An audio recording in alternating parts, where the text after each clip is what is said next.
যিটো ৰিচোৰ্চ ইয়াত যিমানখিনি মই তেওঁলোকৰ লগত মই বাৰ্তালাপ কৰিলোঁ, কথা পাতিলোঁ যে ইয়াত নিজৰ ওন ৰিচোৰ্চটো বঢ়াবৰ কাৰণে বহুত সুবিধা আছে আৰু কেনেকৈ ওন ৰিচোৰ্চটো বাঢ়িব সেই তেওঁলোকৰ লগতো আমি কথা পাতিলোঁ।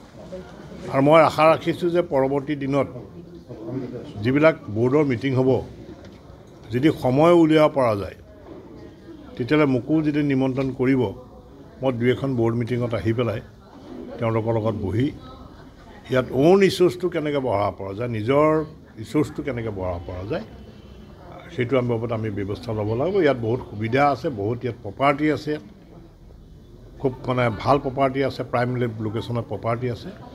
গতিকে আমি আৰু ওন ৰিচোৰ্চটো বঢ়াই পেলাই ঢেকিয়াজুলি নগৰখন যাতে খুব সুন্দৰভাৱে যাতে চাফ চিকুণ হৈ থাকে, নলা নৰ্দমাবিলাক যাতে পৰিষ্কাৰ হৈ থাকে, বিশুদ্ধ খোৱা পানী মানুহে যাতে পায়, সেইটোৰ ওপৰত আমি মাননীয় মন্ত্ৰী আছে, তৌচিক সিংহল ডাঙৰীয়া স্থানীয় বিধায়ক হয়, মন্ত্ৰী হয়, তেওঁলোকৰ লগতো আমি আলোচনা কৰোঁ।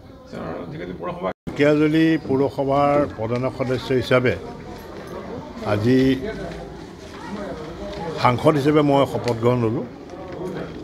আমাৰ এই শপত গ্ৰহণ অনুষ্ঠানত আমাৰ লগত সহযোগ সমজিলা আয়ুক্ত আৰু লগতে আমাৰ পৌৰপতি, উপপৌৰ সভানেত্ৰী আৰু পৌৰসভাৰ সমূহ সদস্য আছে, 10টা ৱাৰ্ডৰ 10জন সদস্য আছে আৰু সমাজসেৱাসকল আছে।